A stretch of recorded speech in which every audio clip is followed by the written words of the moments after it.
se on siis Jumalan jälkeen niin kuin se perustaso ja lähtökohta ja perusta koko elämälle. Ja se, mitkä roolit meillä on, niin se on aivan valtava, koska meillä on tällä pelikentällä meidän niin kuin positiot ja tehtävät. Ja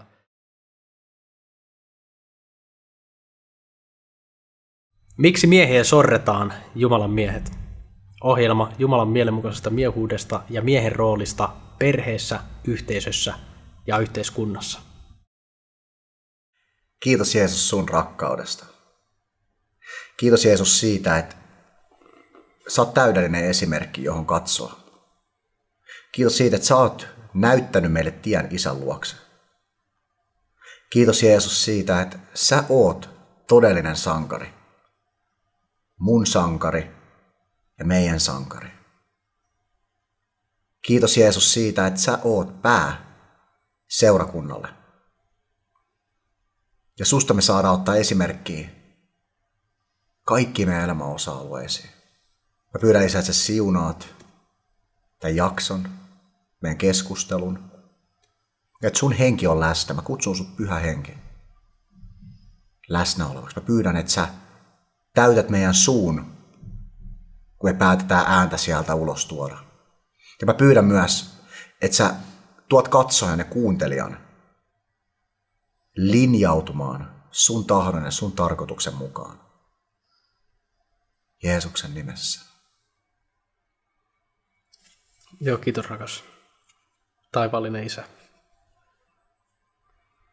Sä oot tosi ihmeellinen ja hyvä ja rakastava ja laupias ja lempeä. Sä otat aina avosylin vastaan sun rakkaat lapsesi. Isä, kiitos siitä, että sä tosiaan oot läsnä ja sä hallitset ja sä johdat. Isä, me saadaan kulkea sun johdossa ja johdatuksessa ja me saadaan olla sulle alamaisia, Isä. Me saadaan olla sulle tilivelvollisia ja me saadaan sun turvallisessa johdatuksessa kulkea niin kuin pieni lapsi Isän kädessä. Luottaen siihen, että Isä valvoo ja pitää huolta ja nostaa ja kantaa ja huomaa kaikki vaarat ja vaarantekijät. Isä, sä viet meitä eteenpäin. Mä pyydän Pyhä Henki, että sä oikeasti totisesti lasket meidän sydämelle, Isä, ne asiat ja ne sanat, mitä sä haluat sanoa. Isä, me ei haluta sanoa omia sanoja. Isä, me irtisanoudutaan kaikista semmoisista omista niin kuin traumoista ja haavoista, josta mahdollisesti kumpuaa tietynlaiset ajatukset sanoa tiettyjä asioita, vaan sen oman rikkinäisyyden takia. Isä, me halutaan vilpittömästi puhua sun sanoja, sun mielenmukaisia sanoja ja sun totuuttas. Isä, anna meille meidän synnit anteeksi ja kiitos, että sä oot kutsunut meidät vapauteen. Sä oot vapahtaja. Sä oot Herra. Amen. Amen. Mä oon Joonas. Mä oon Benjami. Tervetuloa Jumalan miehet podcastiin.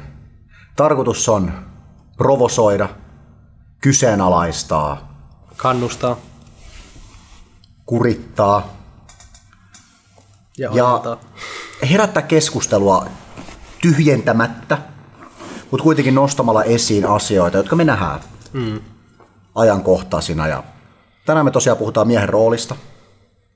Ja mä aloitan lukemalla Raamattua. Luetaan Efesolaiskirjeestä luvusta 5, 22-33. Siitä, mitä Jumala antoi nimenomaan vaimoille ja miehille. Ja monesti sanotaan, että miehen tulee ensin rakastaa vaimoa, mutta mielenkiintoisesti tässä ja myöskin toisaalla, taisi olla kolossalaiskirjeessä vai tessalonikalaiskirjeessä, niin Paavali sanoi, että vaimot, olkaa omalle miehellenne alamaisia, niin kuin Herralle. Sillä mies on vaimon pää, niin kuin myös Kristus on seurakunnan pää, oman ruumiinsa seurakunnan vapahtaja. Eli vaimon tulee tiedostaa ja ymmärtää miehen johtajuus ja alistua, olla alamainen terveellä, raamatullisella, jumalallisella tavalla sille. Niin kuin seurakunta on Kristukselle alamainen, niin olkoot vaimotkin miehelleen kaikessa alamaisia. Tämä on vaimon ja naisen osa perheessä. Ja tästä hirveän harvoin puhutaan, mutta ihanaa, että saadaan tänään puhua. Mutta siis se jatkuu, että Miehet, rakastakaa vaimoanne niin kuin Kristuskin rakasti seurakuntaa ja antoi itsensä alttiiksi sen puolesta. Amen, miehellä on todellakin oma osansa. Että hän sen pyhittäisi, puhdistaen sen vedellä pesten sanan kautta, ja asettaisi eteensä kirkastetun seurakunnan vailla tahraa, ryppyä tai muuta sellaista, pyhän ja nuhteettoman. Samoin jokaisen miehen tulee rakastaa omaa vaimoaan niin kuin omaa ruumistaan. Joka rakastaa vaimoaan, rakastaa itseään. Eihän kukaan ole koskaan vihannut omaa lihaansa, vaan hän ravitsee ja vaalii sitä niin kuin Kristuskin seurakuntaa, sillä me olemme hänen ruumiinsa jäseniä. Sen tähden mies luopukoon isästään ja äidistään ja liittyköön vaimoon, ja ne kaksi tulevat yhdeksi lihaksi.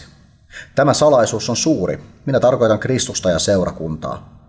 Mutta myös jokainen teistä rakastakoon vaimoaan niin kuin itseään, ja vaimon tulee kunnioittaa miestään. Ja tämä on selkeä, että eka pyydetään pienellä ohjeistuksella, että vaimot, olkaa alamaisia miehelle. Mutta sen jälkeen puhutaan siitä, miten miehen tulee johtaa perhettä. Mutta oli mies kykenevä tai ei johtamaan perhettä, niin vaimon tulee silti olla alamainen siihen miehen johtajuudelle. Ja tässä on monia, sanoisinpa jopa iisebelimäisiä viitteitä, mitä me nähdään nykypäivän yhteiskunnassa, joita me tänään avataan, mutta Benjami, kysymyksenä sulle, mikä on miehen rooli perheessä, yhteisössä ja yhteiskunnassa? Joo, tämä on siis varmaan niin kuin kaikista tärkein asia, koska perhe on ihan se ensimmäinen niin kuin lähtökohta. Jumala on sen ihan symbolisesti niin kuin suunnitellutkin niin, että perhe on se niin kuin ydin kaikessa ja se symboliikka näkyy niin kuin koko elämässä. Ihan kaikessa, niin kuin, ihan vaikka jos mietitään yrityskulttuuriakin sun muuta, niin se rakenne on, niin kuin, se on semmoinen niin kuin ruumis ja semmoinen niin kuin yhteys ja sitäkin tietysti niin kuin rikotaan ja se on tosi epätäydellistä ja näin poispäin. Mutta se on semmoinen niin kuin lähtökohta asioille. Siellä on, jos me mietitään erilaisia suoriutujia eri kentillä, vaikka urheilussa, niin ne, kenen on perheasiat huonosti, niin se heijastuu niiden suoriutumiseen urheilussa tai missä tahansa niin kuin kentällä. Ja se on siis Jumalan jälkeen niin kuin se perustaso ja lähtökohta ja perusta koko elämälle. Ja se, mitkä roolit meillä on, niin se on aivan valtava, koska meillä on tällä pelikentällä meidän niin kuin positiot ja tehtävät ja vastuut, ja isällä, miehellä on niin kuin johtajan pään vastuu, samoin niin kuin Jeesuksella seurakuntaan nähden, ja naisella sitten seuraavaksi suhteessa lapsiin. Ja nainen sitten taas niin kuin katsoo niin kuin miestä ylöspäin niin kuin henkisesti ja tietysti fysiologisesti myös, koska miehet on yleisesti pitempi. Vaikka mä oon itse tämmöinen lyhyempi kaveri, niin mäkin on silti joitain senttejä mun vaimoa pitempi. Mutta siinäkin ei siinä mitään pahaa, että vaimo on miestä pidempi, mutta ei, mutta se on niin myös symboliikkaa. Joo, se on myös symboliikkaa, että totta kai tässä elämässä on kaikennäköistä variaatioa, ei me nyt lähdetä siihen ja kaikki ymmärtää, mitä mä tarkoitan. Ja jos sä et ymmärrä, etkä halua ymmärtää, niin sun pitää tutkia sun sydäntä. Niin, ja jos sä tykkää siitä, mitä me puhutaan, niin ei tarvitse katsoa. Niin, just näin. No, mutta ei mennä siihen, ja me varmasti tullaan loukkaamaan kaikki, mutta me puhutaan autenttisesti niin kuin Jumalan edessä ja niin kuin herkällä tunnolla niin kuin oikeasti näistä asioista sillä, että me halutaan palvella Jumalaa ja viedä hänen valtakuntansa eteenpäin, ja me ei tykätä siitä, mitä tässä yhteiskunnassa tapahtuu. Mutta perheen roolissa, tai miehen rooli perheessä on avainasemassa, mutta miehet ei täytä sitä roolia. Ja itse asiassa, tuosta kun sä sanoit, mä haluan sanoa sen, että mä koen, että nyt se pitää sanoa tässä tilanteessa, niin sä kun sanoit että ensin sanotaan, että naiset olkaa alamaisia miehille, se sanotaan ensimmäisenä, sitten kerrotaan miehelle, mikä se miehen vastuu on, niin toi järjestys on toi. Samalla lapsille sanotaan ilman mitään alustusta, että kunnioita isäsi ja äitiäsi. Ja sitten kerrotaan, millainen se vanhemman tulee olla sille lapselle, mutta sen lapsen pitää silti kunnioittaa omia vanhempia. Mieti sun elämää, sun vanhempia, niin kuinka helppoa se on. Tai mä mietin mun vanhempia ja mun elämää, historiaa. Se on tosi vaikeaa. Mutta niin Jumalan armosta mä saan tänä päivänä kunnioittaa mun vanhempia, vaikka he ei olisikaan erilaisissa tilanteissa sitä kunnioitusta ansainnut. Et mulla on silti niin kunnioitus heitä kohtaan, koska Raamattu sen mulle niin ilmoittaa. Ja mä otan sen mulle annettuna. Mutta samalla lailla lapsia täytyy kasvattaa ja johtaa tietyllä tavalla, ja sä et saa kurittaa niitä niin, että ne masentuu, eli silloin niissä syntyy kapina sua kohtaa, ja silloin sä oot niin kuin käytännössä yhden kokonaisen sukupolven niin kuin aiheuttanut sinne rikkinäisyyttä ja sitten semmoista, no, kaikennäköistä traumaa sun muuta, mikä sitten periytyy seuraavalle polvelle ja näin poispäin. Mutta se rooli perheessä on avainasemassa, yhteisössä, meidän vaikutuspiirissä. Me puhutaan tässä ajassa vaikuttamisesta ja ihmiset on sillä, että no en mä ole missään politiikasta tai en mä ole mikään päättäjä tai jotain. Se, missä sinä vaikutat, on sun yhteisössä ja lähipiirissä. Kyllä. Sen takia ihmiset ajautuu tiettyihin niin kuin porukoihin sun muita. Sitten kun puhutaan poliittisista asioista, niin aika usein ne on niin kuin samaa politiikkaa ajattelevia ihmisiä. Ja mieti, kuinka absurdia se on, että moni muuttaa sen oman poliittisen näkemyksensä sen yhteisön mielipiteiden mukaiseksi, vaikka ei ehkä oikeasti olisi ihan sitä mieltä. Ja sitten jos meneekin toiseen porukkaan, niin sitten muuttaakin sen siellä. Että ihmiset on adaptoituvia ja ne on valmiita menemään niin kuin ryhmän mukana. Itse asiassa ihan tutkitusti, jos 30% ihmisistä on jotain mieltä, niin koko muu massa on samaa mieltä. Joo. Ja lähtee sen niin kuin massan mukana. Se on mielenkiintoista. Eli jos 30% sanoo, että me kaikki kuollaan, niin sitten se koko 100% ajattelee, että me kuollaan. Joo, mutta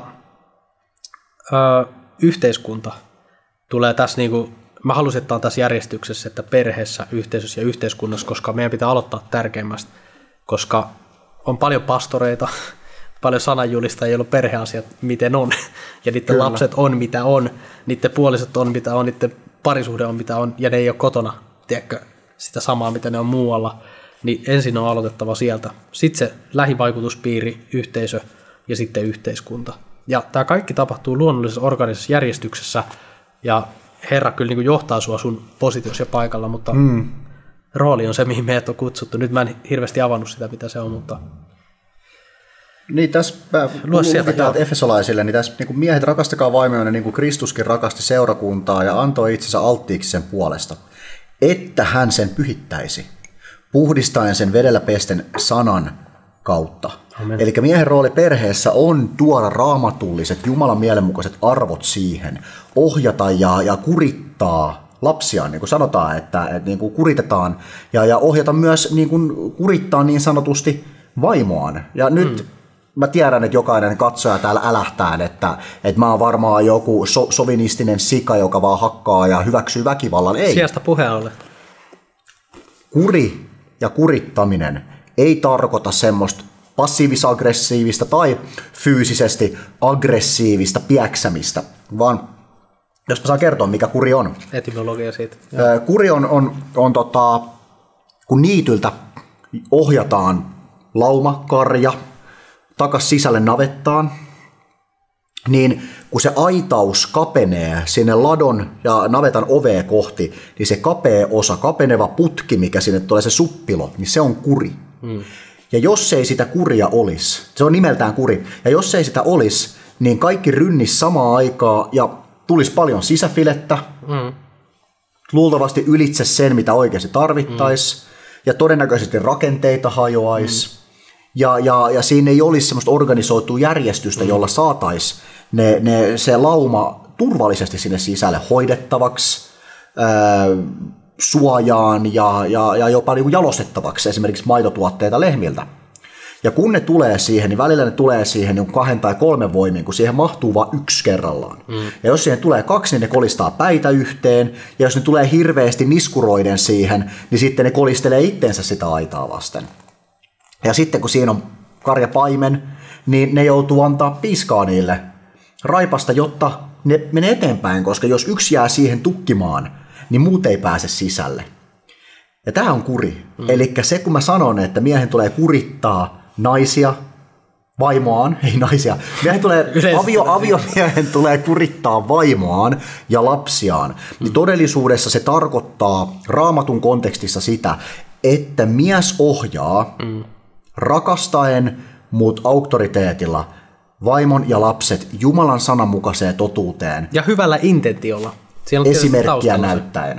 Mutta kuitenkin se, että no sun täytyy itse olla täydellinen noudattaaksesi ja puhuaksesi tästä. Ei. Me puhutaan siitä ja kasvetaan ja opitaan samalla. Ja silloin kun nainen on perheessä alistunut terveellä tavalla tälle miehen johdannalle, niin vaikka mies ei täydellisesti olisi sen kunnioituksen arvoinen, niin nainen jo kunnioittaa häntä perheen päänä. Ja sitten miettii roolia yhteisössä, niin yhteisössä mies johtaa yhteisöä. Mies tuo esiin ongelmia ja riskejä, ja mies on myös liikekannalle panija. Tuo ratkaisuja ongelmiin, on tukena, on suojana, on kotona ja yhteisössä myöskin on puolustamassa. Miehet laitettiin torneihin puolustamaan uhilta. Miehet lähti, jos tuli leijona hyökkäskaupunkiin, niin miehet lähti sitä leijonaa vastaan. Ja samalla tavalla nykypäivänä miehet lähtee rintamalle. Suurin osa miehistä on palomiehiä. Poliisit on suurin osa miehiä, vaikka halutaan feminisoida se, niin kuin puhua tasa-arvosta. Mutta ei se ole tasa-arvoa, koska on ominaista, että miehet menee paljon korkeampaan kuolleisuus prosentuaaliseen ammattiin, kun taas naisille on tyypillisempää olla sairaanhoitajina. Ja yhteiskunnassa miehet on vallottajia.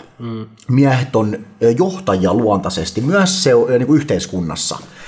Ja se, että voi olla naisia myös johtamassa, niin se on ok, koska naisillakin on näkemyksiä, mutta naisella on oma roolinsa perheessä, josta voidaan enemmän puhua sitten joskus naisten roolissa ja kutsuukin joku nainen kertomaan näkemystään tähän. Joo, ja tosta itse asiassa puheen ollen, kun puhutaan naisen näkemyksestä, niin jos sä vedät ne pointit, mitä Roosalla oli, mun vaimolla siis, vaimo on Roosa, niin... Haluatko sä lukea ne? Mitä hän kirjoitti, että mikä olisi niinku tämmöinen Jumalan mielenmukainen mies ja miehen rooli perheessä. Niin... Tossa. Sä voit lukea, mikä on naisen suusta kuultua. Joo, tää on tosiaan meikäläisen vaimon, eli olla johtaja, turva ruumiilliselta, turva ruumiilliselta ja taloudelliselta niin kuin kantilta, eli puolustaa uhilta, ja lapsille isä, tiennäyttäjä, olla esimerkillinen, johdonmukainen, hengellinen johtaja. Eli ne oli noita Roosan kommentteja. Ja sitten mä oon nostanut jotain sieltä efesolaiskirjeestä. Ja täällä on Mooseksen kirjasta hallita, johtaa, edustaa Jumalaa, olla Jumalan kaltainen, pyhä. Efesolaiskirjeestä olla perheen pää, kuten Kristus on seurakunnan pää, rakastaa vaimoa. Opettaa lapset Jumalan tuntemiseen, pitää kuria, ohjata perhe oikeaan suuntaan, ohjata sillä kurilla. Niin noin on tollaisia asioita, että tuommoista niinku roolia tässä yhteiskunnassa ei täytetä, koska me nähdään, missä tilassa meidän yhteiskunta on. Me nähdään, että vaikka kuinka väitetään, isä on ankara ja tiedätkö, tiukka ja tämmöinen, niin se saattaa olla vaan aggressiivinen, vetäytynyt tyyppi. Ja sitten siellä ei ole kuitenkaan mitään johdonmukaista, tiedätkö,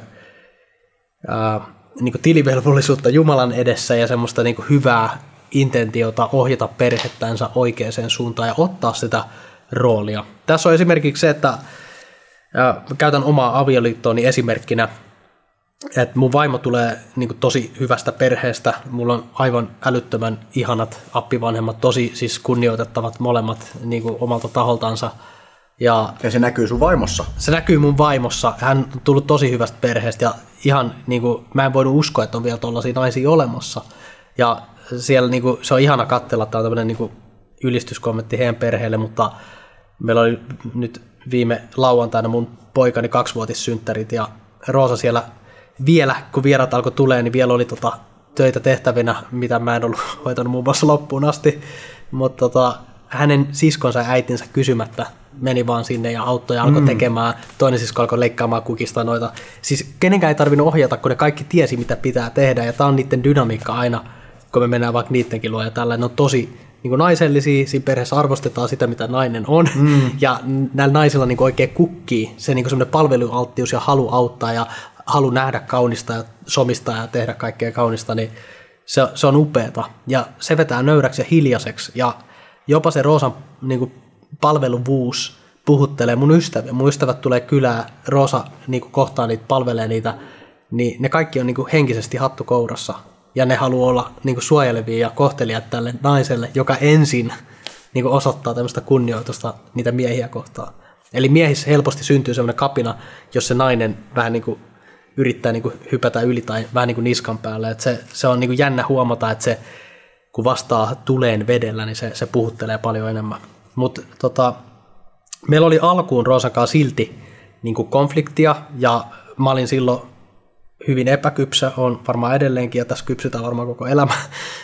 Ja siitä ollaan kasvettu hyvin paljon, mutta me niin kuin kiisteltiin tosi paljon niin kuin rooleista, ja Roosa kuitenkin alkoi näkee, että mä oon johdonmukainen, ja mulla on niin kuin hyvä näkemys niin kuin asioihin, ja hän alkoi niin kuin kunnioittaa mua enemmän, ja mä sitä kautta ansaitsin ne natsat niin kuin johtaa meidän perhettä. Ja tänä päivänä hän luottaa tosi paljonkin mun näkemykseen eri asioissa, mutta koska mä miehenä maalaan aika semmoista mustavalkoista kuvaa, ja mun taulu on aika semmoinen, että asiat on niin tai näin, niin jotta Raamatun sana toteutuu, että seurakunnan johtajan tulee olla yhden naisen mies, niin se johtuu siitä, että siellä ei voi olla joku sinkkumies, vaan sillä pitää olla nainen, joka tuo värit tähän mustavalkoiseen tauluun. Koska Roosa kertoo mulle, että onko sä miettinyt, että kun sä sanot nämä sanat tällainen, niin noi ihmiset saattaa tulkita tämän tällainen. Mä oon sanonut, no enpä ole kyllä ajatellut, että en ole edes miettinyt, mitä ihmiset tuntee siitä, mitä mä sanon. Ja tää on mulla vähän semmoinen niin kuin haaste, missä mä yritän kasvaa, että mä yritän miettiä, niin kuin huomioida enemmän ehkä ihmisten tunteita, kun mä saatan sanoa tosi rajun kuuloisesti, vaikka mä en sitä tarkoita, koska ei mulla ole sillä mitään ehkä tunnelatausta siinä. Mutta Roosa tuo niin kuin viisautta ja semmoista niin kuin näkökykyä mulle havainnoida vähän suurempaa kuvaa kuin se raaka leikkaus, mitä mä teen. Niin tää niin kuin myös tää dynamiikka toimii senkin takia sillai, niin kuin tosi ihanasti. Mutta se on siis valtava Jumalan siunaus, kun on se orgaaninen Jumalan suunnitelmien mukainen avioliittodynamiikka. Se on kaunista katsella. Aina kun mä näen pariskuntia, jolla on tämä luonnollinen dynamiikka, niin se on hellyttävää, se on ihanaa. Se on siis valtava upeata, niin kuin tällä miehenkin näkökulmasta. Kyllä. Ja mun mielestä se, mitä sä sanoit tuossa, on niin kuin kaunis kasvuprosessi, että sä sait tilan ansaita ne natsat. Joo. Sä sait tilan kasvaa siihen, että sillä niin kuin alistumisella ja antautumisella sun johtajuuteen, vaikka monessa asiassa varmasti se sun mustavalkaisuus oli myös vahingoittavaa ja niin kuin sä teit varmasti tosi paljon virheitä, mutta sä sait sen tilan tehdä niitä virheitä. Mutta mä haluan nopea rohkaisuna tuohon liittyen sanoa, että nyt miehet, älkää odottako, että te saatte sen tilan, koska mä jouduin sen monesti ottamaan. Eli toi on sillä tärkeä pointti, että mä jouduin, niin mä sanoin, että mä en Jumalan edessä suostu tekemään tai mä oon hänelle vastuussa, mä oon hänelle tilivelvollinen. Myöhemmin Roosa tuli aina sanomaan, että toi on niin ihmeellistä, että sä niin kuin haluat ensin ajatella, mitä niin kuin Jumala, ja se monesti niin kuin Jumala, tiedätkö, on se niin kuin konfliktin aihe, mutta mä en halua miellyttää ketään muuta kuin häntä, niin sit mä otan vaimoni vihat yllä erilaisissa tilanteissa, ja ei voi palvella ns. Kahta herraa, eli jos sä alat sun vaimon mielistelemään, niin sit sä alat niin kuin, tiedätkö, tukahduttaa niitä omia juttuja ja semmoista, tiedätkö, että no jos mä olin vaikka, mä kohtasin jonkun ihmisen, jonka puolesta mun piti rukoilla ja jutella Jeesuksesta silleen, että mä tuunkin 3 tuntia myöhemmin kotiin ja mä saan siitä niin kuin nakutusta, niin mä sanoin sille, että mä oon valmis ottamaan tämän, mutta mä oon valmis niin kuin pelkäämään Jumalaa paljon enemmän kuin sua. Amen. Ja se loi hänelle perspektiiviä, että okei, mä yritän koko ajan etsiä Jumalan tahtoa ja mennä hänen niin kuin, vitsi, mä en osaa tätä suomeksi. Man after God's heart, eli vähän semmoinen niin kuin. Niin, ja se ei tee susta sellaista ylihengellistä ihmistä, joka kieltäisi tai dissosioisi sen oman vastuun pois. Mutta meillä on vastuu siinä, että me vastataan Jumalan edessä, niin kuin vastaa naisetkin Jumalan edessä, itse omasta henkilökohtaisesta suhteesta Jumalaan. Ja jos Jumala sanoo mulle jotain, jos Jumala sanoo mulle jotain, niin kuin taas selvästi Luukas 14, 26 ja 27, mitkä on opetuslapseuden ehtoja, että itse asiassa mä voisin lukea se. Lue. Tämä on semmoinen iso, että jos haluat olla kristitty, niin hieno homma, sä voit pitää omat mielipiteet, mutta jos sä haluat olla Jeesuksen opetuslapsi, niin siihen on ehtoja. Niin jo. Se maksaa kaiken. Ja Jeesus sanoi, että itse asiassa alkaakin opetuslapseuden hinta. Jos joku tulee minun luokseni eikä vihaa isäänsä ja äitiään, vaimoaan ja lapsiaan, veljiään ja sisariaan, jopa omaa elämäänsä, hän ei voi olla minun opetuslapseni. Ja joka ei kanna ristiään ja seuraa minua, ei voi olla minun opetuslapseni. Toi Jeesuksen sanoja. Ja Jeesus tarkoitti tasan tarkkaan sitä, mitä Jeesus sanoi. Eikä Jeesus sanonut tota sattumalla, mutta mitä Jeesus tarkoitti siinä, oli se, että koska eihän meidän tule vihata ketään. Vihaaminen on sitä, että me ei suostuta antamaan anteeksi sille ihmiselle, koska me koetaan, että se mitä hän on tehnyt mua vastaan on vääryyttä, ja mä lähden kapinoimaan sitä vastaan. Vaan mitä Jeesus sanoi tässä ja tarkoitti, niin esimerkiksi meidän tulee kunnioittaa isän ja äitiään. Ja jos Jeesus sanoi, että meidän tulee vihata isää ja äitiä, niin se ei voi olla ristiriidassa sen käskyn kanssa, jonka Jumala on antanut kunnioittamisesta. Joten mitä Jeesus tarkoitti, on sitä, tässä on avain tässä lopussa, että jopa omaa elämäänsä. Eli sanotaan, että sun vaimo voisi ehkä haluta, tai mun vaimo voisi haluta, että mä oon 8-4 toimistotöissä, 1,5 tonnia kuussa euroja taloon, ja sen jälkeen mä oon kotona tekemässä X asioita ja tukemassa perhettä. Mutta Jumala puhuu, että Benjami, sut on kutsuttu vaikka frisbee-golf ammattilaiseksi. Mä käytän esimerkkiä, tämä on hyvin konkreettista, mutta se ei ole sun vaimolle mieleen. Niin valitseeko sä silloin sun vaimon tahdon vai Jumalan tahdon sun elämälle? Tai sanotaan, että mun äiti haluaa, että musta tulee lääkäri, vaikka mä haluaisin mieluummin vaikka roskakuskiksi. Tai sanotaan tälle, että Jumala haluaa, että musta tulee roskakuski. Niin ja siinä täytyy tietysti, mä haluan lisätä tuohon vahvistaakseen sun pointtiin se, että sä yrität etsiä Jumalan tahtoa, että sä pääset siinä tehtävässä loistamaan Kristuksen valoa. Amen. Eli just se, että jos sä koet sydämessä, että sä haluat roskakuskiksi, että sä pääset kohtaamaan ihmisiä eri ja ei sekään tarvitse olla, vaan jos Jumala puhuu ja Jumala on vaikuttanut muussa tahtomisen ja tekemisen, niin se voi olla, että mä oon roskakuskina hiljaa 30 vuotta ja teen sitä, jos se on Jumalan tahto. Mutta mun tulee valita Jumalan tahto mun elämälle jopa siihen pisteeseen asti, että mä vihaan muiden mielipiteitä, saati sitten omaa suunnitelmaa omalle elämälle. Ja tässä, niin kuin, ja sitten toi seuraava, että joka ei kanna ristiään ja seuraa minua, ei voi olla minun opetuslapseni. Jeesus Getsemanessa päivää ennen, kun hän oli menossa ristillä, hän meni Jumalan eteen rukoillen ja itkien, hikoillen verta. Koska ja tämä on ihan todellinen fysiologinen, itse asiassa ihan tutkittu juttu, että ihminen, jos on kauheassa stressissä tai paineessa ennen vaikka kuolemantuomioon sun muuta, saattaa hikoilla verta. Eli tämä on ihan todellinen ilmiö. Tämmöinen by the way. Ja Jeesus ei halunnut mennä ristille. Se oli hirveä tuska, mitä siellä oli tulossa. Ja Jeesuksella oli inhimilliset niin kuin tunteet. Mutta mitä Jeesus sanoi? Jeesus sanoi, että anna tämän maljan mennä ohi, mutta tapahtukoon sun tahto, eikä mun tahto. Eli Jeesus sanoi kuoleman, kärsimyksen, menetyksen ja tuskan edessä, että älköön mun tahto tapahtuko vaan sun tahto. Ja nämä on vähän niin kuin toistensa kanssa. Eli meidän tulee valita Jumalan tahto meidän elämälle, miesten ja naisten, jopa siihen pisteeseen asti, että ihmiset ei tykkää siitä, ihmissuhteita rikkoutuu, meitä halveksutaan, pilkataan ja jopa kuolemaan saakka. Jos ei nämä täyty, niin me ei voida olla Jeesuksen seuraajia, me voidaan olla uskovaisia, uskoa Jeesukseen. Mutta Jeesuksen seuraaminen edellyttää näitä.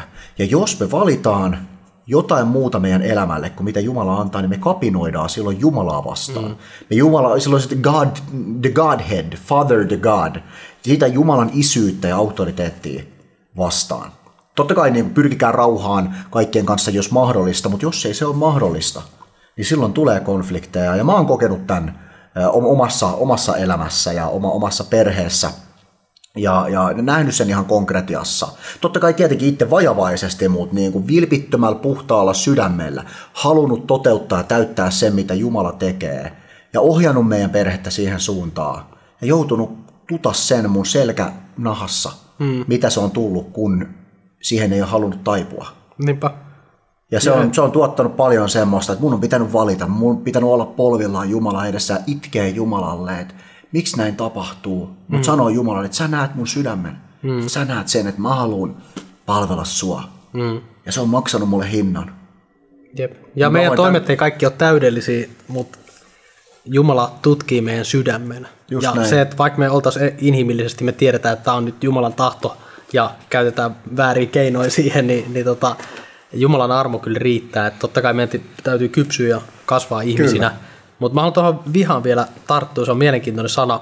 Mä haluan tarttua siihen sen takia, että tänä aikana puhutaan vihasta ja vihapuheesta ja mitä liian. Niin viha itse asiassa ei ole rakkauden vastakohta, vaan se on yksi osa rakkautta.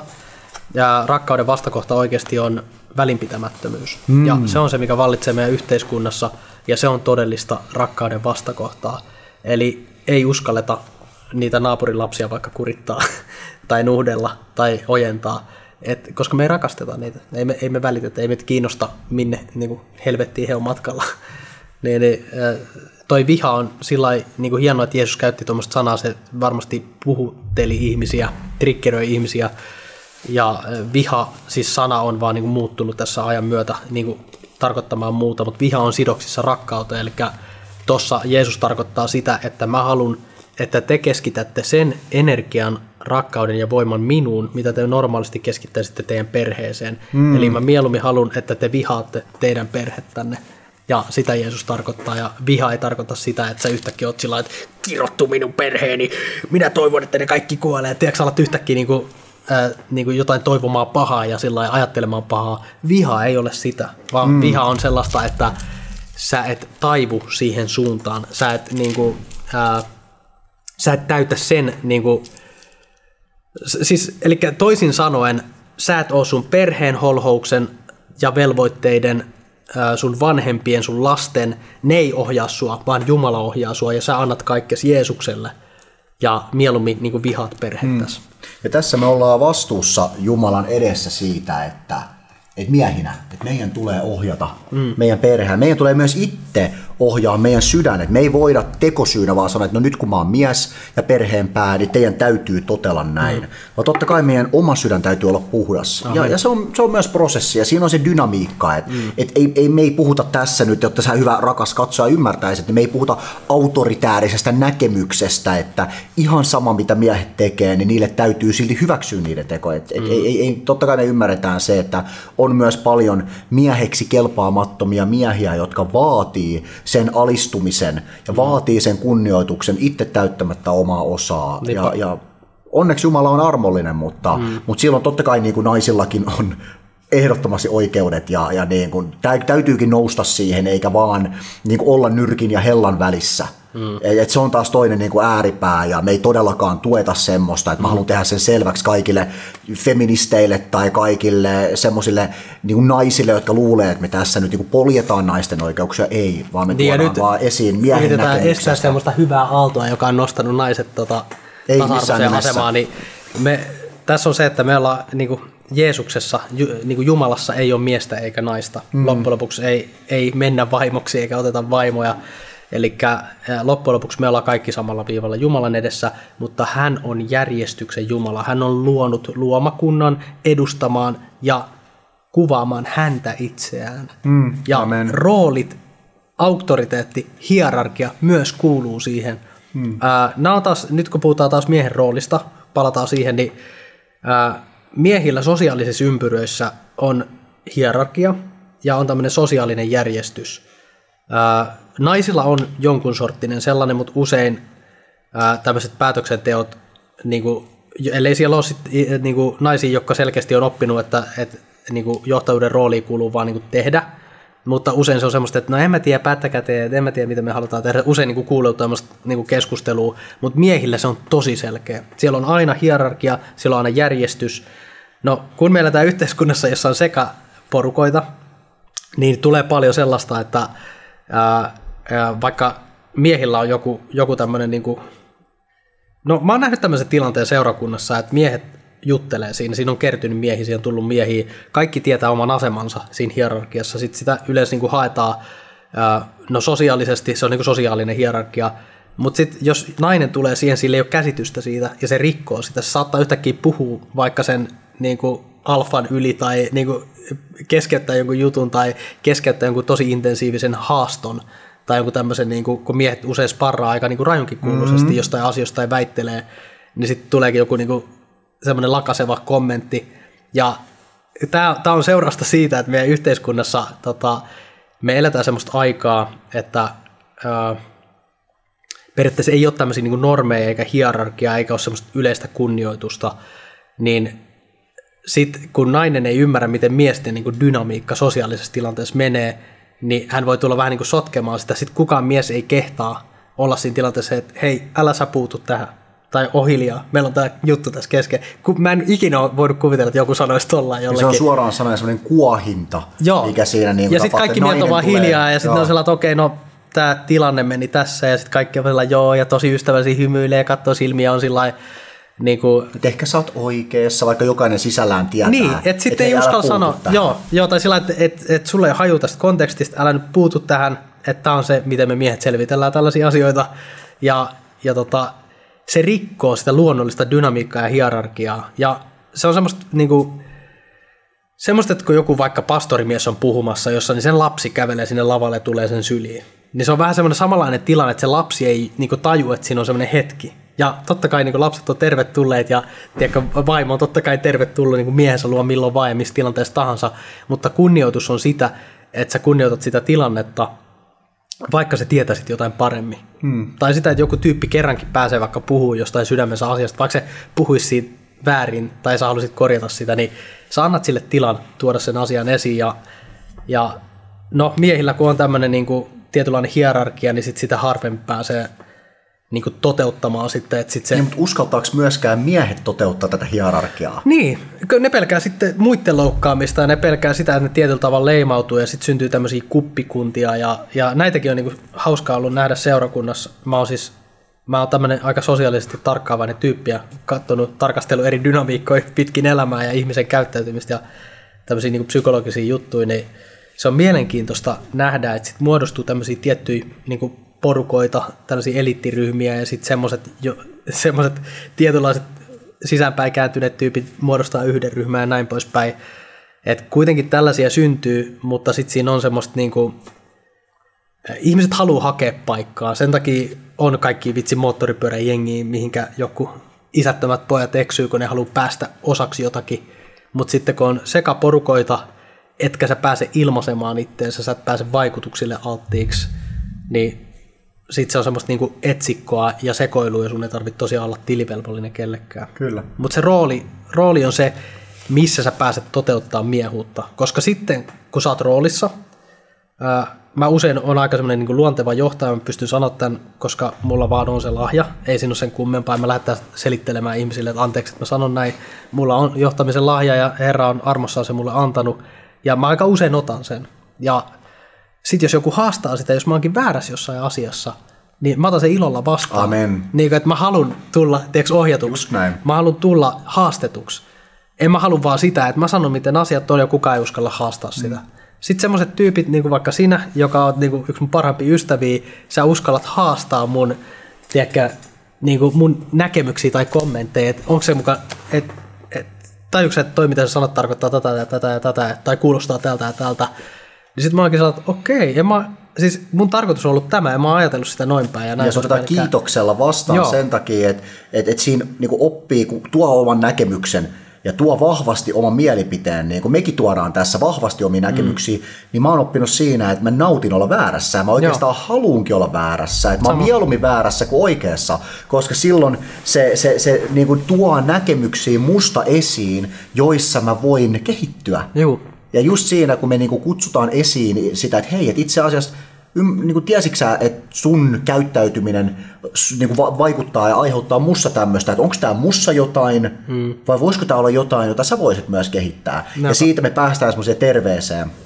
Mutta mä haluaisin viedä tämän yhteen suuntaan, missä Raamatussa puhutaan niinku naisen roolista seurakunnassa, mutta saanko mä kääntää tämän ihan toiseen suuntaan? Käännä. Kun puhutaan tästä, että on miehen rooli perheessä tai yhteiskunnassa. Entä sitten, kun se kääntyy toistepäin? Entä sitten, kun vaimo ei kunnioitakaan sitä tai alistu miehelle? Kapinoi sitä niin kuin, ja niin kuin mä käytin tuossa alussa sanaa, niin kuin jopa tällä Iisebelimäisesti alkaa niin kuin halveksumaan sitä miehen johtajuutta ja manipulatiivisesti, niin mä haluaisin puhua tästä niin kuin ongelmasta meidän yhteiskunnassa. Ja jos mä saan vähän taas sitä Raamattua. Että jos mies on perheen pää, huolimatta siitä, kykeneekö vai eikö.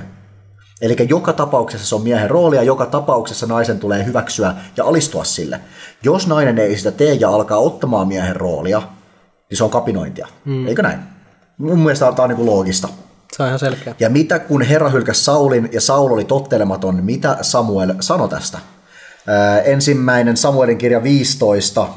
Katsotaan silmälliset päähän, mä näytän ehkä vähän fiksummalta. No. 15, 22 ja 23. Kuuliaisuus on parempi kuin uhri. Tottelevaisuus parempi kuin pässien rasva, sillä kapinointi on taikuuden syntiä ja niskoittelu kotijumalien palvelusta. Elikkä on noitia ja on taikureita, on taikuutta, ja se on niin kuin kaikista primitiivisimmässä merkityksessään se on manipulointia ja kontrollia. Se on joko hengellisten kontrollointia, psykologista kontrollointia tai fyysistä kontrollointia ja manipulointia. Ja jos päästään tähän hyvään esimerkkiin, mistä paljon puhutaan ja mihin mä perustan tosi paljon ja näen tämän nykypäivän intersektionaalisuuden ja sen feminismin, joka nostaa päätään niin kuin halveksuen ja kapinoiden miehen johtajuutta vastaan, jossa sanotaan, että miehiä ei enää tarvita, että miehet on vaan kuhnureita, että miehet on niin kuin, että hei, että me naiset, niin kuin girl power, me too, feminismi, niin kuin voima ja semmoinen niin kuin tietyllä tavalla terve patriarkaalisuus, vaan niin kuin mitätöidään, niin sen mä näen Iisabelissä. Kyllä. Ja jos mä saan lukea, jos sulle vaan sopii, niin totta kai sopii. Kiitos. Niin esimerkki siitä, että mitä Iisabel teki Ahabille. Ja miten Ahab oli hyvin selkeä esimerkki tämän päivän mieheydestä. Kyllä. Mennään ensimmäinen kuninkaiden kirja 21 Naabotin viinitarhassa. Naabot oli kuninkaanpalatsin naapurissa asuva israelilainen mies ja Ahab halusi, että siitä sen viinitarhasta tulee sen vihannestarha. Ja se sanoi Naabotille, että hei, että mä haluan sen, koska se on niin lähellä mun taloa, niin mä annan sulle vielä paremman viinitarhan. Tai jos sä haluat, niin mä annan sulle se hinnan rahana. Eli se esitti diilin. Ja Naabot sanoi, että hei herra, varjelkoon minua antamasta sinulle isieni perintöosaa. Että se oli hänen sukunsa jatke, se oli kunnia, se oli paljon merkityksellisempi kuin raha tai se sen tilan funktio. Se oli tosi paljon tärkeämpi. Ja hei, se oli vaan, että hei, kiitos kuningas, mutta ei kiitos. Mä en ota sun diiliä vastaan. Ja Jumalan mielenmukaisena miehenä kuninkaankin tulisi kunnioittaa sitä tässä vaiheessa. Kunnioittaa niitä rajoja, joita on asetettu. Mutta mitä Ahab teki? Ahab teki niin kuin nykypäivän mies tekee. Meni kotiin pahan tuulisena, vihoissaan vastauksesta, eli ei tykännyt yhtään, kun hänelle laitettiin rajat, ei kunnioittanut sitä. Paneutui makuulle vuoteelleen, käänsi kasvonsa pois eikä syönyt mitään. Kunnon marttyyri, kunnon uhriutuja ja alkoi oikein paastoomaan ja rupesi nälkälakkoon vielä. Vitsi mikä nössö. Tosi epäkunnioittava. No sitten hänen vaimonsa Iisabel tuli hänen luokseen ja kysyi, miksi olet niin pahoilla mieleen, etkä syö mitään. Tuli kyselemään, että hei, mikä ei sun ongelma on, että what's the deal, sä oot kuningas ja täällä sä masistelet, että kuka on kuollut. Ja sitten Ahab sanoi, että nyt tää Naabut ei antanut mulle se viinitarhaa, mä haluun sen viinitarhaa, mä haluun päästä lähemmäs, mä haluan, että mulla on parempi olla, huolimatta siitä, mitä toi toinen sanoo mulle. Ja mitä Iisabel teki? Iisabel sanoi, näinkö sinä käytät kuninkaan valtaa Israelille? Sen sijaan, että se olisi tuonut terveen Jumalan mielenmukaisen nuhteen Ahabille, että hei, tää ei sovi. Että hän sanoi, rehdisti kieltäytyi diilistä, sä et nyt saa tätä, mikä ei kuulu sulle. Ne välitti sen mustavalkoisen kuvaa. Niin, mutta se välitti sen demonisella, manipuloivalla tavalla. Ja se sanoi, että näinkö sinä käytät kuninkaan valtaa? Nouse ja syö ja olkoon sydämesi iloinen. Minä kyllä toimitan sinulle jisraeliläisen Naabotin viinitarhan. Iisabel kirjoitti Ahabin nimissä kirjeitä, sinetöi ne hänen sinetillään ja lähetti ne vanhimmille ja ylimyksille, jotka asuvat Naabotin kanssa samassa kaupungissa. Kirjeissä hän kirjoitti, kuuluttakaa paastoja, asettakaa Naabot istumaan etumaiseksi kansan eteen. Asettakaa 2 kelvotonta miestä istumaan häntä vastapäätä ja todistamaan hänestä. Sinä olet kironnut Jumalaa ja kuningasta, viekää hänet sitten ulos kaupungista ja kivittäkää kuoliaaksi. Se, miten Iisabel otti tossa, niin kun käytti sitä miehen heikkoutta, käytti sitä kakaramaista nössöyttä, mikä kuninkaalla oli, ja käänsi ja manipuloi sen käyttäytymisen kääntymään siihen, että hän naisena otti kuninkaan vallan, jotta tämä kuningas saisi yli hänen kuninkaan vallan. Se ei ollut todellinen kuninkaan valta, vaan se oli vastoin sitä, mitä Jumala oli säätänyt. Niinpä. Ja tätä me nähdään paljon, että kun nainen alkaa kapinoimaan perheessä, niin se alkaa käyttämään miehen heikkoutta pönkittääkseen omaa asemaansa. Pystytkö sä ottaa tästä koppia ja heittää vähän, että miten tämä vaikuttaa meidän koko yhteiskunnassa? Joo, no tuosta on ihan omakohtaista kokemusta kyllä moneltakin kantilta. tekisi mieli kyllä lähteä niin kuin syvästikin siihen, mutta se on se, mitä niin kuin Suomessa tapahtuu äärettömän paljon. Mä oon sitä omassa elämässä niin kuin nähnyt ja kokenut, että just niin kuin se tahto, jos sitä ei manipuloimalla saada, niin sen miehen heikkouksia kaivamalla ja niin kuin jopa nolaamalla sitä miestä ja julkisesti niin kuin kuohimalla sitä tai perheen edessä.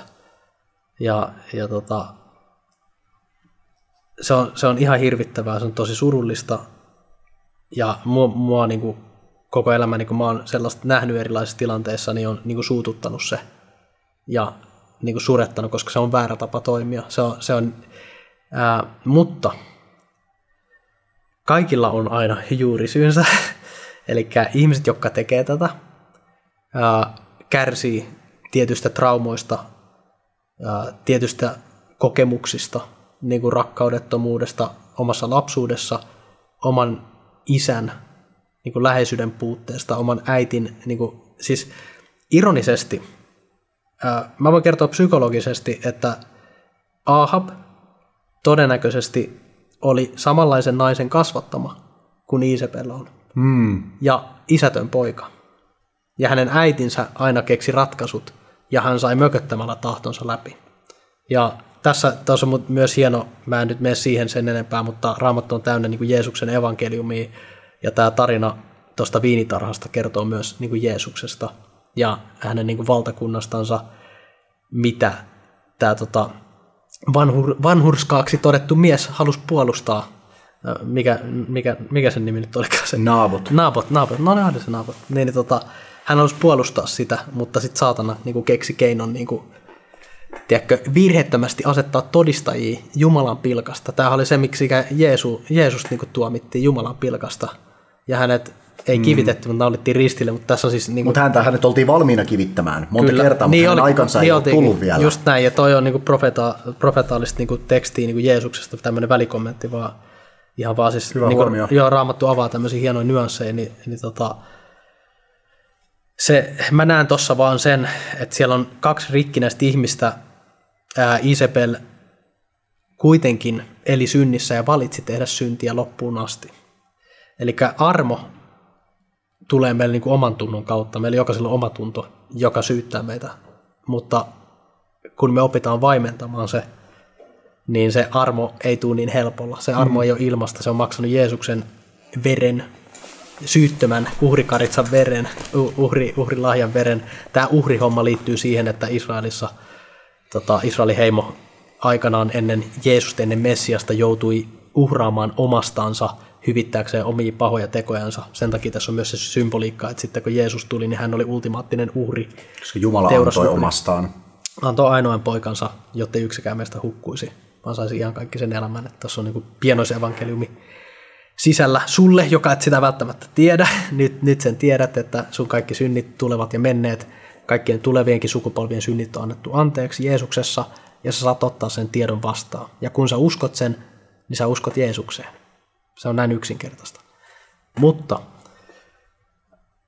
meidän Iisabelinkin kaltaiset ihmiset, meillä on yhteiskunta täynnä sitä, ja sen takia se henki on voimakas, se henki on jäänyt tänne Iisabelinkin jälkeen, ja se vaikuttaa. Ja ne ihmiset siellä todellisuudessa, niillä saattaa olla traumoja huonosta isästä, huonosta äidistä, epäjohdonmukaisista vanhemmista, ja he haluavat kontrolloida, ettei mitään vastaavaa tapahdu. Ja he niiden haavojensa kautta tulkitsee niitä tilanteita. Ja jos me tutkitaan tätä huonetta, joka on aika hyvin valaistu, niin jos sun fokus on pimeissä kohdissa, niin sä näet vaan pimeätä sillä, että voi kun tuossa sun lasien alla on toi varjo, että tää on niin synkkää pimeätä tää elämä, vaikka tää olisi täynnä valoa.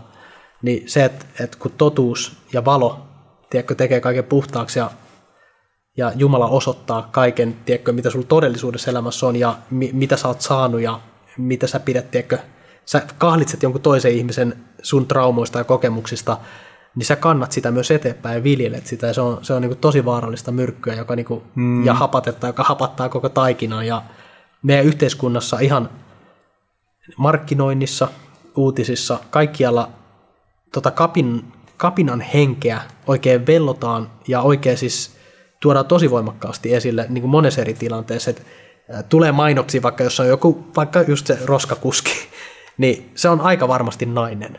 Koska rikotaan semmoisia rajoja, kapinoidaan, ja se kapinoiminen on niinku seksikästä ja hienoa. Ei anneta siitä kunniaa miehille, jota miehille kuuluisi siitä, mitä miehet tekee. Just näin. Ja tässä myös tulee se, että meidän yhteiskunta, niin kuin viime jaksossa puhuttiin, on miesten rakentama, ja Jumala on antanut miehelle kyvyn rakentaa ja nähdä valtakuntia ja niin kuin vallottaa ja näin poispäin. Miehet on ne, jotka pitää tämän infrastruktuurin kasassa. Se, että sulla viemärit toimii, niin siellä on joku mies rottien seassa tosiaan jynssäämässä niin kuin puhtaaksi niitä putkia, ja me vaan niin kuin totutaan siihen, että me mennään vessaan, ja kun pönttö vedetään, niin se kakka lähtee sinne, niin että ei siinä mitään. Se on ihan normi juttu, se on vaan syntynyt itsestään.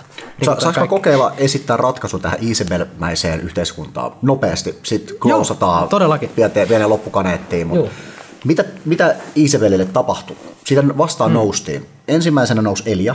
Kyllä. Ja koolas ulos Baalin profeetat ja osoitti Karmelvuorella yliluonnollisella ilmentymisellä sen, että Jumala on niiden yli. Ja kaikki Baalin profeetat tapettiin silloin. Mutta Isabel, joka oli tuottanut nämä Baalin profeetat, hänelle ei vielä tehty silloin mitään. Mutta se ei ollut Elian tehtävä. Elian tehtävä oli osoittaa se, että Herra on Jumala. Amen. No sitten voideltiin kuninkaaksi tämmöinen kuningas kuin Jehu. Jehu oli poliittisesti epäkorrekti, Jehu oli raivopää, hurjapää, se oli ihan tämmöinen ekstremisti, äärimmäinen fundamentalisti, mutta se kiivaili Jumalan totuuden puolesta. Ja se lähti keräämään kansaa semmoisessa tilanteessa, missä ei ollut enää niin kuin oikeastaan ratkaisua, vaan kaikki oli luovutettu. Ja Jehu lähti keräämään puolellensa kansaa, ja sen keinot oli kyseenalaiset, koska ne ei noudattanut tämmöisiä poliittisia tai diplomaattisia normeja. Mutta se sai puolelleen ihmisiä, se lähti johtamaan ja se lähti Isabeliin vastaan. Jehun tehtävä oli mennä Isabeliin vastaan ja tuhota Isabel. Mutta kun Jehu tuli Isabelin luokse ja Isabel tiesi, että Jehu on nyt tulossa, niin hän laittautui, kaunistui, jotta hän olisi tosi viettelevä. Ja kun Jehu tuli paikalle ja näki sen, että hän oli kaunis, selvästi niin kuin miellyttävän näköinen miehelle, niin hän vielä sitten sanoi, että miten kävi Simrin tappajalle, eli vielä manipulatiivisesti yritti tuottaa Jehulle pelkoa, mutta Jehu ei pelännyt sitä, koska se tiesi sen, mitä varten se on kutsuttu. Ja Jehu huusi, että kuka on minun puolellani. Ja se, joka on, vitsi mä kaivan sen tosta, että mä saan sen ne 3 eunukkia. Sana tarkasti tossa. Kuka on, toinen kuninkaiden kirja 9:32. Kuka on minun puolellani? Kuka? Niin 2-3 hoviherraa katsoi alas häneen. Eli ne hoviherrat, eunukit, kuohitut miehet, joilta oli viety miehuus, kaappimiehet, jotta ne ei yhtyisi naiseen, vaan niistä oli tehty täysin niin kuin hallittavia miehiä. He katsoi kuninkaaseen merkkinä siihen, että me ollaan sun puolella. Ne varmaan sitä ennen katsoi Isabeliin. Ne katsoi kuninkaaseen ja Jehu antoi käsky. Heittäkää hänet alas. He heittivät Isabelin alas ja hänen vertaan roiskui seinään ja hevosiin ja ne tallasivat hänet jalkoihinsa. Eli Jehu ei itse edes koskenut Isabeliin, vaan Isabelin itse kuohimat miehet kääntyi häntä vastaan. Eli Isabelin oma juoni kääntyi häntä itseään vastaan, kun oli miehiä, jotka uskalsi nousta ja kutsua sen synnin esiin ja laittaa stopin sille, niin kuin mitä me nyt tehdään tässä. Mutta kommenttina noiden miesten synti oli silti se, että vaikka ne näki tämmöistä toimintaa, niin ne ei uskaltanut nousta tai puuttua. Eli Jehu on hyvä esimerkki siitä miehestä ja miehen roolista, mikä sun on otettava, kun sä näet tuollaista toimintaa. Kyllä. Ja sitten mitä kävi, mikä oli se loppu, mä tykkään lukea tämän, koska mitä Jehu teki, se meni sisään ja söi ja joi. Se ei edes mennyt sinne paikan päälle, vaan se meni ja otti sen paikan, nautti, se oli tehnyt homman. Radikaali äijä. Sitten hän sanoi, pitäkää huolta, että se kirottu nainen tulee haudatuksi. Olihan hän sentään kuninkaan tytär. Hän kunnioitti kuitenkin vielä sitä kuninkuutta, mutta mitä oli tapahtunut? Mutta kun he menivät hautaamaan häntä, he eivät löytäneet muuta kuin pääkallon, jalat ja kädet. He palasivat ja kertoivat sen Jehulle, silloin Jehu sanoi, tässä on toteutunut Herran sana, jonka hän puhui palvelijansa Tisbeläisen Elian kautta. Koirat syövät Isabelin lihan Jisraelin vainioilla. Näin tapahtuu niille. Mä en sano, että näin tapahtuu naisille, jotka ei alistu siihen miehen johtajuuden alle, mutta Iisabel-mäinen käytös on äärimmäisen vaarallista ja sillä on seuraukset. Ja mä haluan vaan kutsua esiin tässä sen Iisabelin hengen ja sanoa, että me ei hyväksytä sua, me ei tehdä sunkaan kompromissia ja sun toiminnan on loputtava. Ja mä haluan kutsua, tai mä en halua, vaan mä kutsun esiin ne Jeehut. Mä kutsun esiin. Eliat on jo paljastanut sen, profeetat on jo paljastanut sen, ja nyt on aika Jeehujen nousta, jotka konkreettisesti lähtee vastarintaan tässä. Amen. Mä sanon teille, nouskaa Jeehut. Haluatko vielä rukoilla loppuun? Todellakin. Kiitos rakas kaikkivaltias Isä. Sä oot niin ihmeellinen ja sä oot niin hyvä. Ja me rukoillaan sun hyvää tahtoa, Isä. Kaikkien näiden niin kuin sanojen ja ajatusten ylle, mitä on saatu kylvää. Isä, sen siemenen ylle, mikä on saatu kylvää kuulijan sydämelle ja katsoja ja kuulijan sydämelle. Isä, sä oot tekevä työtä siellä ja kun se nousee oralle, niin Isä, anna löytyä hyvä maa, johon se saa sitten juurtua ja istuutua. Isä, mä kiitän siitä, että me saadaan olla tässä, Isä, sun käytössä ja saadaan rohkaista miehiä ottamaan roolia ja vastuuta, puuttumaan Iisabelin henkeen, mikä todella voimakkaasti vaikuttaa meidän yhteiskunnassa, ja seisomaan suoraan sen edessä pelottomina. Ei tarvitse pelätä mitään ihmisten loukkaavia sanoja tai kirjoituksia, tai vaikka se veisi hengen. Tehkää se Jumalan valtakunnan takia. Nouskaa seisomaan Jumalan valtakunnan tähden Jeesuksen nimessä. Ja Jeesuksen nimissä, kun te sen teette, niin teillä on rauha ja viisaus siinä, ja täys auktoriteetti. Ja vielä muistutuksena, kun te kohtaatte pimeyttä, muistakaa mikä suhde valolla on pimeyteen. Mä sanoin tuossa aikaisemmin, kun me juteltiin täällä, että jos tämä studiohuone, en minä olla selittää mikä kokoinen tämä, mutta jos tämä niin kuin pimennettäisiin täysin ja mä sytyttäisin yhden tulitikun, se valaisisi koko tämän huoneen.